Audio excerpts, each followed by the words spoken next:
नमस्कार। हमारे इस खास कार्यक्रम नारी में आप सभी का स्वागत है। मैं हूं डॉक्टर प्रभात। नारी एक ऐसा विषय है जिसको लेकर राजनीति में दखलंदाजी की बात की जाती है। सिर्फ बात की जाती है, कारगर क्यों नहीं हो पा रही है। और खासतौर पर सियासी मंच की जब हम बात करते हैं तो सियासी मंच पर नारी अपनी भागीदारी क्यों नहीं निभा पा रही है। आधी शक्ति उसे कहा जाता है, आधी आबादी उसे कहा जाता है, लेकिन आधा हक उसे अभी तक नहीं मिल पाया है। और जब हक की बात होती है तो बात करते हैं सिर्फ 33% की। 33% की बात की जा रही है, उतना भी नहीं मिल पा रहा है। तो जब हम आधी आबादी की बात कर रहे हैं और आधे हक की बात कर रहे हैं, तो क्या उसे वो आधा हक मिल पाएगा? कितनी राजनीतिक इच्छा शक्ति की इसे ज़रूरत है? और किस तरह राजनीति से परे हटकर महिला शक्ति इस मुद्दे को और ज़्यादा पुरज़ोर तरीके से उठाकर अपनी भूमिका को अहम कर सकती है? इसी मुद्दे को लेकर हम आज बात करेंगे नारी में। हमारे साथ महिला शक्ति ही जुड़ी हुई है। आपको सबसे पहले उनसे परिचय करवा देते हैं। बीजेपी प्रतिनिधि के तौर पर हमारे साथ स्नेहा कंबोज जी इस वक्त इस चर्चा में जुड़ी हुई हैं। कांग्रेस प्रतिनिधि के तौर पर संगीता गर्ग जी हमारे साथ इस चर्चा का हिस्सा हैं। और वरिष्ठ पत्रकार पूर्णिमा शर्मा जी दिल्ली से हमारे साथ इस चर्चा में जुड़ी हुई हैं। आप सभी का बहुत-बहुत स्वागत है। देखिए, मैं सियासी जो मंच है उससे पहले मुझे लगता है कि एक इसकी जर्नलिस्टिक अप्रोच क्या कहती है। और खुद महिला होने के नाते महिला के मुद्दों को राष्ट्रीय राजधानी में रहकर नजदीक से देखने वाली पूर्णिमा जी हमारे साथ इस चर्चा में हैं। सबसे पहले सवाल पूर्णिमा जी आपसे ही मैं करना चाहूंगा। आपको कहाँ कमी नजर आती है महिलाओं की भागीदारी राजनीति में, जो नहीं बन पा रही है जितना चाहते हैं उतने? जी, जिस तरह हम बात करें महिलाओं के पार्टिसिपेशन की, पॉलिटिकल पार्टिसिपेशन की, तो उसमें आप देखिए संसद में सिर्फ अब तक हम 2022 की बात कर रहे हैं और सिर्फ 22 में हम देख रहे हैं कि सिर्फ 14% महिलाएं हैं जो संसद तक पहुंच पाई 2019 में। और ऐसे में बहुत सारी पॉलिटिकल पार्टीज में ये विल नहीं होती कि वो महिलाओं को टिकट दें और फिर उन्हें जिता कर लेकर आए। तो ये एक जो इच्छा शक्ति की कमी है वो साफ तौर पर दिखाई देती है। साथ ही कौन ग्रूम करेगा महिलाओं को राजनीति में आने के लिए, क्योंकि रोड़े ज्यादा अटकाए जाते हैं। ये कोशिश की जाती है कि महिलाएं कैसे सत्ता तक ना पहुंच पाए। और सबसे बड़ी बात यह है कि जो वेल्थ है, पावर है, उसके रिसोर्सेज पर ज्यादातर पुरुष कब्जा जमाए रखना चाहते हैं। आप घर से शुरुआत करें, जो सोशलाइजेशन होता है घर में भी महिलाओं का, वो किस तरह से होता है? क्या उन्हें इसके लिए तैयार किया जाता है कि वो जिंदगी में सफल हो, या इस बात के लिए तैयार किया जाता है कि वो अपनी पारिवारिक जिम्मेदारी को किस तरह निभाए? तो वो जिस तरह से जो शुरुआत होनी चाहिए महिलाओं की परवरिश से ही, कि उन्हें आप लीडर के तौर पर तैयार कर रहे हैं, सिर्फ फैमिली में ही ये ना हो कि परिवार से आ रही हैं तो ही वो राजनीतिक परिवार से तभी वो राजनीति में जा सकती है। कोई आम महिलाएं क्यों नहीं राजनीति में जा सकती? इस तरह की क्यों नहीं कोशिशें होती? तो महिलाएं का पॉलिटिकल पार्टिसिपेशन कम है। इंटरनेशनली हम बहुत पीछे हैं भारत की अगर हम बात करें तो। और भारत उपमहाद्वीप की भी बात करें तो हम बहुत पीछे हैं महिलाओं की राजनीति में भागीदारी को लेकर, पॉलिटिकल पार्टिसिपेशन को लेकर। वुमेन लेबर फोर्स पार्टिसिपेशन भी महिलाओं का बहुत कम है। तो जब सत्ता से महिलाओं को दूर रखा जाता है, महिलाओं को रिसोर्सेज से दूर रखा जाता है, आप चाहे प्रॉपर्टी में हक की बात करें तो भी आप देखें कि महिलाओं को कहाँ लैंड में या रेजिडेंशियल प्रॉपर्टी में या कमर्शियल प्रॉपर्टी में कितना भागीदार बनाया जाता है। जितने भी रिसोर्सेज हैं उन पर जो कब्जा है वो पुरुषों का है। अब कब ये कोशिशें परिवार से शुरू होनी चाहिए, तब तो जाके समाज और सरकार तक वो पहुंचेंगी कि आप महिलाओं को हक तो दें। कम से कम परिवार ये शुरुआत करे कि नहीं, मुझे अपने घर में जो स्त्री है उसको एक इस तरह से सशक्त बनाना है कि वो सॉफ्ट टारगेट ना बने जब वो समाज में जाए। तो खास तौर पे ये भाई की जिम्मेदारी, पति की जिम्मेदारी, या फिर ये जिम्मेदारी पिता की होनी चाहिए कि वो महिला के नाम पे कम से कम प्रॉपर्टी में एक हिस्सा करें कि उसकी छत उसकी अपनी हो। ये परिवारों में नहीं होता। आपको लगता है कि शुरुआत पहले परिवार से होनी चाहिए, चाहे हम सियासत की बात करें या किसी भी पहलू करके? जी। संगीता जी आपके पास आना चाहूँगा। कुछ दिनों पहले जब उत्तर प्रदेश के चुनाव थे, तो कांग्रेस की जो राष्ट्रीय महासचिव हैं प्रियंका गांधी, उन्होंने 40% महिलाओं को उम्मीदवारी देने को लेकर ये बात कही थी। एक बहुत अच्छी शुरुआत इसे कहा जा सकता है। मैं उसके परिणाम को लेकर इसलिए नहीं जाना चाहता क्योंकि टिकटों को लेकर महिलाओं को इस तरह से उनकी भूमिका में आगे लेकर आना, ये बहुत बड़ी बात होती है। परिणाम अच्छे या बुरे हो सकते हैं और उनके अलग-अलग कारण भी हो सकते हैं, क्योंकि अभी राजनीतिक कोशिश तो की गई, लेकिन समाज उसको एक्सेप्ट नहीं कर पाया और इसीलिए महिलाएं उस ताकत के साथ 40% टिकट तो दिया, लेकिन वो जीत नहीं पाई। ये अलग मुद्दा हो सकता है। लेकिन आपको नहीं लगता कि अब जो कांग्रेस का चिंतन शिविर चल रहा है उदयपुर में, इस मुद्दे को वापस थोड़ा-सा आगे बढ़ाना चाहिए और इसकी जो शुरुआत है, वहाँ पर एक बार फिर प्रियंका गांधी को जब भी मंच मिले, वहाँ करनी चाहिए? देखिए प्रभात जी, सर्वप्रथम तो आपको बधाई दूँगी आपका धन्यवाद करूंगी कि आपने ये बात कही कि हारना जीतना अलग विषय है। बिल्कुल मैं ये बात कहती हूँ कि हारना जीतना अलग विषय है, लेकिन कांग्रेस ने एक पहल करी। यूपी में आपने देखा कि 40% टिकट महिलाओं को दिया गया। जब मैं पूछना चाहती हूँ कि जब पुरुष चुनाव हार जाता है तो क्या महिला चुनाव नहीं हार सकती? अब पुरुष को एक बार दे दिया, दोबारा भी दे देते हैं, तीसरी बार भी दे देते हैं, तब जाके वो जीतता है। तो भैया क्या महिलाओं को एक बार दीजिए, 2 बार दीजिए, तीसरी बार वो जरूर जीतेगी। हारना जीतना अलग विषय है, लेकिन जो पहल कांग्रेस पार्टी ने करी है उसके लिए माननीय प्रियंका जी को और कांग्रेस पार्टी को मैं तहे दिल से धन्यवाद करती हूँ। और देखिए, जब जब संसद में मांग उठी कि 33% आरक्षण बिल लागू किया जाए, कांग्रेस ने माननीय आदरणीय सोनिया गांधी जी ने हमेशा मांग करी कि विधानसभा और लोकसभा दोनों में महिलाओं को 33% आरक्षण दिया जाना चाहिए। लेकिन विडंबना इस बात की है कि आज भारतीय जनता पार्टी पूर्ण बहुमत की सरकार लेकर केंद्र में भी बैठी है, लेकिन वो चुप्पे साधे बैठे इस बात को लेकर। तो उनका जो महिला विरोधी जो उनका मंशा है वो साफ प्रतीत होती है। मेरा ये सवाल था कि कांग्रेस जो अपना जो इनका नव संकल्प शिविर चल रहा है उसमें ये नया संकल्प क्यों नहीं जोड़ा जाए? देखिए, मैंने आपको कहा कि शुरुआत हो गई थी और पार्टी तो चाहती है, मैंने आपको कहा कि पार्टी चाहती है। अब स्टैंड किसको लेना है? तमाम राजनीतिक दल को मिलकर। जब बहुमत भारतीय जनता पार्टी लेकर केंद्र में बैठी है तो उनको कर देना चाहिए। लेकिन मुझे लगता है कि भारतीय जनता पार्टी का विरोधाभास, महिला विरोधी जो चेहरा है वो यहाँ उजागर होता है। मैं राजीव गांधी जी, स्वर्गीय राजीव गांधी जी की बात करूँ, ये अधिकार भी राजीव गांधी जी ने दिया, लेकिन उसके बाद निरंतर आपकी सारी बातों को, संगीता जी मैं आपकी सारी बातों को मान गया, लेकिन मैं ये कह रहा हूँ कि जो नव संकल्प शिविर अब चल रहा है उसमें ये नया संकल्प क्यों ना जोड़ा जाए? जो प्रियंका गांधी ने शुरुआत की उसको एक कदम आगे बढ़ाइए ना। जी बिल्कुल, मैं यही कह रही हूँ कि ये कांग्रेस पार्टी हमेशा से चाहती, करती भी है। आप देख रहे हैं कि निरंतर इस पर और सुधार किया जा रहा है और आगे भी करेगी। लेकिन मैं कहती हूँ कि तमाम राजनीतिक दल अगर इस तरीके से एक व्यवस्था बना ले कि जिसके लिए उन्हें बाध्य होना पड़े कि हर राजनीतिक दल को सब इतने प्रतिशत टिकट तो महिलाओं को देने ही पड़ेंगे, तो क्यों नहीं उस बिल को पास किया जा रहा जिससे कि तमाम राजनीतिक दल बाध्य हो जाएंगे। तो ये जो बिल अटका पड़ा है केंद्र में, उसको तुरंत लागू अगर मोदी सरकार करती है तो निश्चित रूप से हम महिलाएं भी उनको धन्यवाद देंगे कि साहब ये बिल आज हमारे फेवर में उन्होंने पास किया है। लेकिन देखिए, अफसोस की बात है कि महिला विरोधी केंद्र सरकार आज तक इस बिल को अटकाई पड़ी है। ठीक है, अब मैं कांग्रेस की बात करूं तो कांग्रेस ने संगठन में भी हमेशा महिलाओं को तवज्जो दी है, टिकट में भी हमेशा तवज्जो दी है। उत्तर प्रदेश में चाहे महिलाएं हारे या जीते, लेकिन प्रियंका जी ने ये ठान दिया था कि मैं 40% टिकट महिलाओं को दूं, देने हैं तो उन्होंने दिया। जबकि लोगों ने कहा साहब आपकी कैंडिडेट चुनाव हारेंगी, तो भी उन्होंने इस बात को ये कहा कि वही बात जो मैं आपको कहना चाह रही थी कि संगीता जी, आपने कांग्रेस की बात कही और बीजेपी पर सवाल उठाए थे, तो बीजेपी से हमारे साथ स्नेहा कंबोज जी हैं। मैं आपके सवाल के साथ उनके पास लौटना चाहूंगा। स्नेहा जी, जब बीजेपी की बात की जाती है, भूमिका की बात की जाती है, महिलाओं को सशक्तिकरण की बात की जाती है, तो कुछ गिने चुने नाम ही आते हैं। ये बात अलग है कि इस बार जो महिलाओं की संख्या है आजाद भारत में अब तक जो रही है, मैं संसद की बात कर रहा हूं, वो आंकड़ा पहले से बढ़ा है। लेकिन 70 साल की बात की जाती है और 7 साल से तुलना की जाती है, बाकी सब चीजों में तुलना की जाती है बीजेपी की तरफ से। लेकिन महिलाओं की भागीदारी कैसे बढ़े संसद में, उसको लेकर उस ताकत के साथ बीजेपी भी बात नहीं कर रही है। देखिए, यहाँ पर जिस तरीके से भी आपने जो सवाल पूछा है उसका सीधा सा जवाब ये कहूंगी कि जब से 2014 से भाजपा सरकार आई है, जब से आप देखिए कि महिलाएं हर क्षेत्र में आगे बढ़ रही हैं। माना, मैंने भी माना इस बात को, मैं मानता हूं इस बात करूं कि रेखा जी, उषा वर्मा जी 2014 में जब लोकसभा का चुनाव लड़ा गया था, उसके बाद में रेखा वर्मा जी संसद के चुनाव में आगे रही। उषा वर्मा जी 3 बार चुनाव जीतकर सांसद बनी है। तो आप देखिए, कहीं ना कहीं महिलाओं की भूमिका हमेशा से, और जब से यहाँ पे भाजपा की बात की जाए तो महिलाएं आगे बढ़ रही हैं। और आधी आबादी की बात कर रही हूँ, तो ऐसा नहीं है कि महिलाओं के भूमिकाएं पूर्ण रूप से इसमें नहीं है।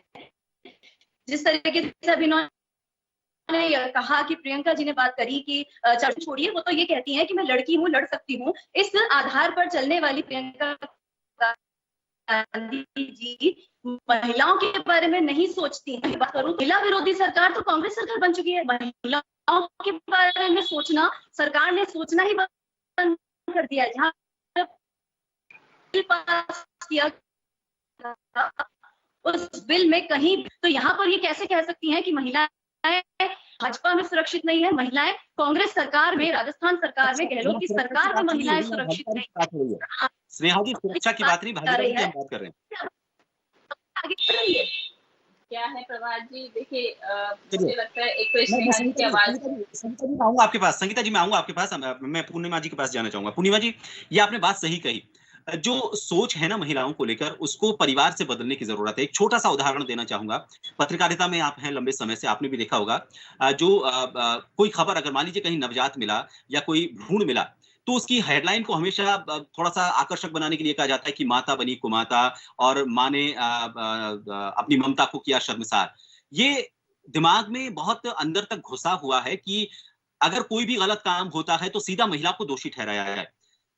ये बात सही है, परिवार से जब तक इसकी शुरुआत नहीं होगी तब तक इसको आगे नहीं बढ़ाया जाएगा। लेकिन परिवार से, कागजों में परिवार से शुरुआत हो जाए, उसके बाद जब हम सियासी मंच पर जाते हैं, वहां पर हमें सिर्फ एक कागजी तौर पर मिलती है। और इसकी जो शक्ल है वो दिखती है आपको जब सियासी मंच सजते हैं और पहली पंक्ति हम देखते हैं।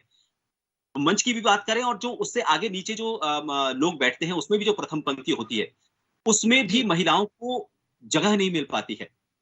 एक कदम और आगे बढ़कर उस भूमिका में भी महिलाओं को आगे लाने की जरूरत है। मुझे लगता है कि ये सिर्फ एक काम नहीं है, हमें चारों तरफ से महिलाओं को आगे बढ़ाने को लेकर एक साथ ताकत लगाने की जरूरत है और एक साथ सियासी मंच पर भी, पारिवारिक मंच पर भी इन सभी की सोच को बदलने की जरूरत है। बिल्कुल आप सही बोल रहे हैं कि जो महिलाओं के साथ अगर हम बात करें कि क्यों महिलाएं आगे नहीं आ पा रही है, क्यों उन्हें स्पेस नहीं दिया जा रहा, मुझे लगता है कि महिलाओं को अब खुद अपना स्पेस लेना होगा। वो सारी ताकतें अपने अंदर पैदा करनी होंगी कि जिससे उन्हें रोका ना जा सके। चाहे वो एक्सपर्टीज की बात हो, बहुत सारे मैं ऐसे उदाहरण दे सकती हूँ कि जो महिलाएं चाहे पत्रकारिता से राजनीति में आई और वो बिल्कुल आगे आ रही हैं। किस बल पर आ रही है? क्योंकि उनकी इकोनॉमी बहुत अच्छी समझ है, उनको फाइनेंस को बहुत अच्छी तरह समझती है, देश की अर्थव्यवस्था पर दूसरी पार्टी से अच्छे से वो डिस्कशन कर सकती है, चर्चा कर सकती है। महिलाओं को मानसिक रूप से मजबूत बनाने की जरूरत है। कहाँ रोका जाता है? मानसिक तौर पर गेम खेले जाते हैं, गैस लाइटिंग होती है, ये कोशिशें होती है कि महिलाएं अपनी ही बुद्धि पर डाउट करने लगे, संदेह करने लगे। तो वो जो साइकोलॉजिकल लेवल पे अगर जिनको सशक्त बनाया जाएगा ना, जब मानसिक रूप से एक महिला बहुत मजबूत होगी, जब वो एकेडमिकली बहुत मजबूत होगी, तो उसे रोकने वालों की संख्या अपने आप कम होती जाएगी। तो जो वोटर आ रही हैं, जब 2019 के चुनाव की हम बात करें तो बराबर थी, महिला वोटर और पुरुष वोटर दोनों बराबर थे।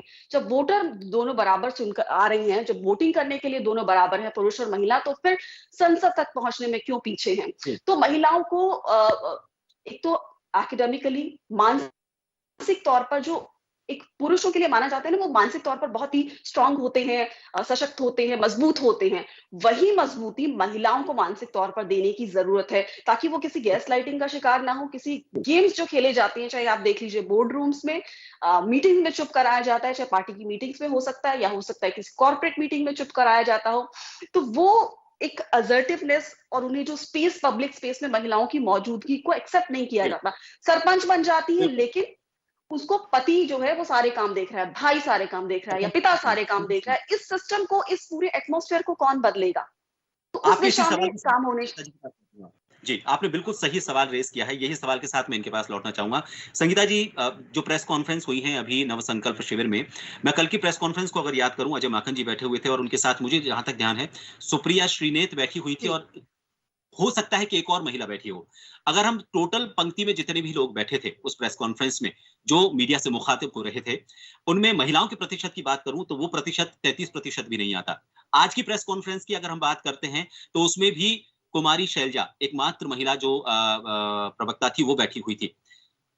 शुरुआत आपको नहीं लगता कि यहीं से होनी चाहिए? जो फेस कर रही है, जो प्रथम पंक्ति की मैं बात कह रहा था, उस प्रथम पंक्ति में अगर आप भूमिका को बढ़ाएंगे तो वो महिलाओं को लेकर भी अपनी बात पूरी करेंगी और जो राजनीतिक दलों से जो चाहते हैं, जो होना चाहिए, वो नजर भी आएगा।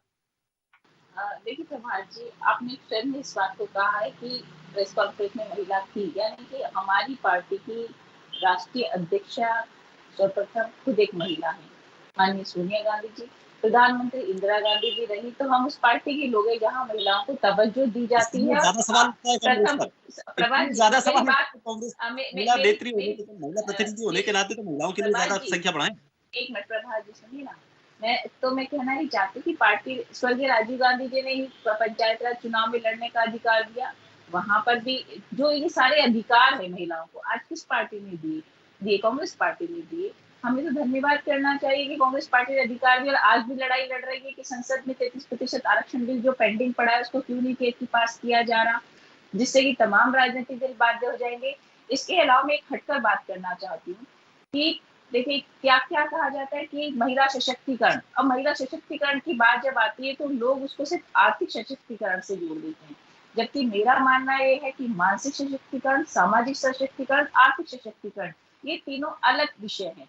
मैं आज भी हमारे देश में बहुत सी जगह ऐसी है जहाँ पे पुरुष प्रधान समाज का स्थापत्य है, पुरुष प्रधान समाज को पुरुष को आगे रखा जाता है। अब मैं आपको बात करती हूँ कि जैसे आर्थिक सशक्तिकरण तो चलिए ठीक है, अगर महिला खुद कमाती है तो उसका आर्थिक सशक्तिकरण है, वो आर्थिक रूप से सशक्त है।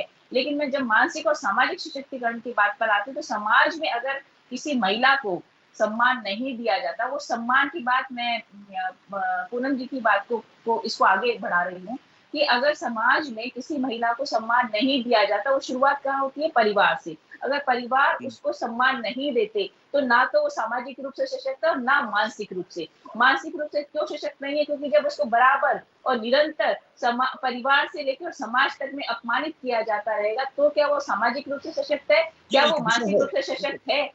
तो लेकिन उस भूमिका को सियासत अब मैं प्रभात जी उसी बात को आगे बढ़ा रही थी कि जब मैंने 3 विषय आपको बताया कि आर्थिक, सामाजिक और मानसिक, लेकिन इसके साथ साथ एक विषय और जुड़ जाता है, राजनीतिक सशक्तिकरण।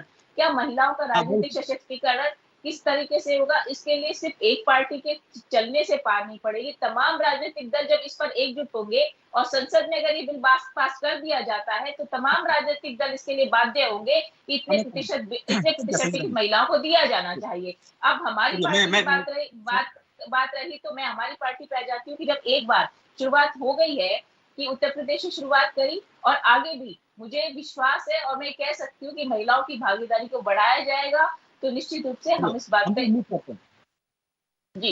हम भी उम्मीद करते हैं कि इस बात को आगे बढ़ाया जाएगा। स्नेहा जी, सत्ता और संगठन 2 चीजें होती हैं। सत्ता को अगर हम सियासत की बात करें, मान लीजिए सत्ता में नहीं है, विपक्ष में है, तो हम उसको एक राजनीतिक दल के तौर पर देखते हैं।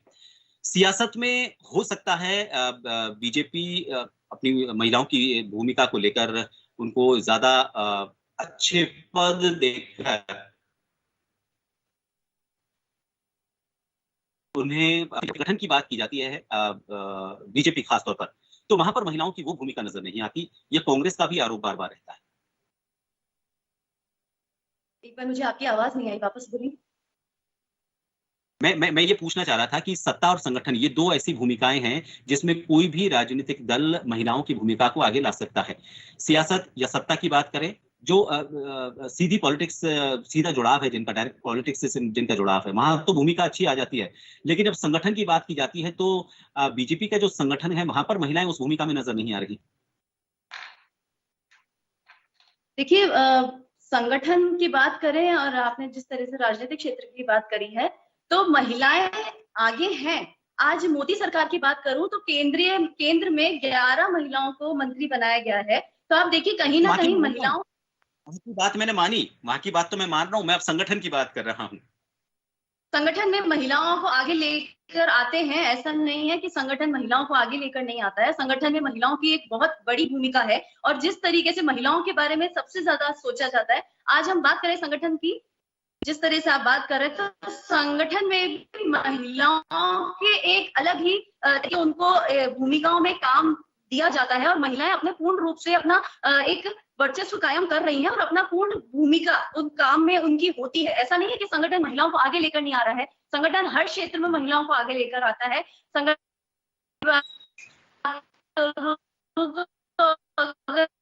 संगठन एक ऐसी हर व्यक्ति वर्ग के बारे में सोचती है, चाहे वो महिला हो, चाहे वो पुरुष हो, चाहे वो दलित हो, चाहे वो किसान हो, चाहे वो युवा हो, सभी के बारे में बराबर का सोचती है। लेकिन महिलाओं की जिस तरीके से पर जो विरोधी पार्टी जिस तरीके से आरोप लगाती है कि महिलाओं के बारे में नहीं सोचा जाता, ये पूर्णतः मैं गलत कहूंगी, क्योंकि कहीं भी ये सिद्ध करना बहुत आसान है कि महिलाओं के बारे में नहीं सोचा जा रहा, लेकिन महिलाएं अपनी पूर्ण भूमिका निभा रही हैं और पूर्ण योगदान उनका संगठन में पूर्ण रूप से दिख रहा है। ये भाजपा पार्टी की तरफ से नहीं, मैं संगठन पार्टी की तरफ से भी कह रही हूँ। जी, पूर्णिमा जी, अब समय कम है, मैं 2 मिनट में आपसे चाहूंगा। जब हम सत्ता की बात करते हैं, जो सत्ता का हस्तांतरण होता है सियासत में, वो भी अक्सर ये देखा जाता है कि जो बेटा होता है, पोता होता है, यानी कि वहीं वहां पर भी यही सोचा जाता है कि जो पुरुष अगला उम्मीदवार हो सकता है, उसको तलाशा जाए। इसको आपको क्या लगता है, इसको कैसे बदला जा सकता है ताकि उन महिलाओं, घर की महिलाओं के लिए भी सोचा जाए, घर की बेटी के लिए भी सोचा जाए कि ये, अगर मान लीजिए, मैं तो वैसे तो गलत मानता हूं इस चीज को कि ये सत्ता हस्तांतरण परिवार में ही क्यों हो, लेकिन अगर ऐसा होता भी है तो उसमें महिलाओं को फ्रंट में ना रखना, इस मानसिकता को बदला कैसे जाए? और इस मानसिकता को बदलने के लिए क्या आपको लग रहा है कि शैक्षणिक स्तर पर जब वो एजुकेशन ले रही हैं, उस वक्त उनको इतना मजबूत कर दिया जाए कि जब उनके बारे में सोचा जाए तो ये कहा जाए कि नहीं, इन्होंने इतना कुछ सीखा हुआ है, अब इनको थोड़ा सा अगर मौका दिया जाए तो ये अच्छा कर सकती है। क्या आपको लगता है, क्या किया जाना चाहिए? जी, बिल्कुल आपने सही दिशा में आप इसको लेकर जा रहे हैं कि स्कूल से शुरुआत होनी चाहिए, क्योंकि बहुत सारा ऐसी चीजें होती हैं अनलर्न करे जाने की जरूरत है, जो कि हम घरों में सीख के आते हैं बच्चे, जो कि समाज में इस तरह की ट्रेडिशन, परंपराएं विकसित हो गई हैं जिन्हें शायद परिवार बदलना नहीं चाहता या बदल नहीं पाता। तो स्कूल में उस तरह की सही टीचिंग सिखाई जाए कि किस तरह से एक लड़के को लड़की से पेश आना चाहिए, एक भाई को किस तरह से अपनी बहन के प्रति उसके अधिकारों के प्रति जागरूक होना चाहिए, कि जब बात आए कि प्रॉपर्टी में पार्टी उसकी जो उसका अधिकार है उसकी आए, तो वो उसको देने के लिए तैयार हो। ये बहन ना सोचे कि नहीं मैं अगर भाई से हिस्सा मांगूंगी तो रिश्ता टूट जाएगा। भाई खुद ही तैयार हो कि नहीं, ये जो हिस्सा है मुझे अपनी बहन को देना है। स्कूलों में इस तरह की जेंडर सेंसिटाइजेशन की ट्रेनिंग होनी चाहिए। कॉलेजों में जो है जेंडर सेंसिटाइजेशन की ट्रेनिंग होनी चाहिए कि महिलाओं से किस तरह का व्यवहार होना चाहिए।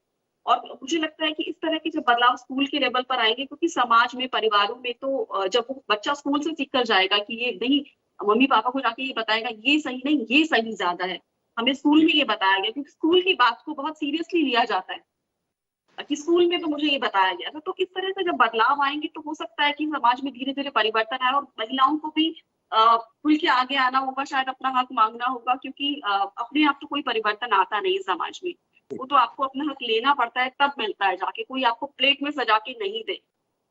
तो चाहे उसके लिए आपको मानसिक रूप से किस तरह महिलाओं को टफ बनाया जाए, मानसिक रूप से स्ट्रॉन्ग बनाया जाए, जिस तरह के गेम्स आसपास उनके खेले जाते हैं और वो शुरुआत से ही खेले जाते हैं, उनको काउंटर करने की स्ट्रैटेजी महिलाओं के पास होनी चाहिए। तो वो मानसिक रूप से जब टफ होंगी तो बाकी मोर्चों पर भी वो अपने जो गोल है उनको हासिल करती है।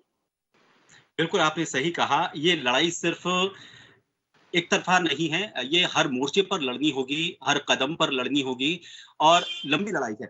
शुरुआत घर से करनी होगी, जब तक वो राजनीति में अपनी हिस्सेदारी पूरी ना पाले तब तक इस लड़ाई को हमें जिंदा रखना होगा और इस लड़ाई को जिंदा रखने के लिए सबसे ज्यादा महिलाओं को कोशिश करनी है। लेकिन पुरुष वर्ग इसमें अपनी कैसे भूमिका निभा सकता है, उसके लिए उसको मानसिक तौर पर परिवार से तैयार करना होगा। आपने वाकई बहुत सही कहा और मुझे लगता है कि आज जो हम बात करना चाह रहे थे उसका सार्थक नतीजा ये है कि ये सिर्फ परिवार की जिम्मेदारी नहीं है, ये सिर्फ सियासत की जिम्मेदारी नहीं है, ये हमें शैक्षणिक स्तर पर भी इसकी एक शुरुआत करनी होगी ताकि सोच बदले, ना सिर्फ महिलाओं की पॉलिटिक्स को लेकर बल्कि महिलाओं को लेकर पुरुषों की भी। बहुत बहुत शुक्रिया आप सभी का इस खास चर्चा में हमसे जुड़ने के लिए।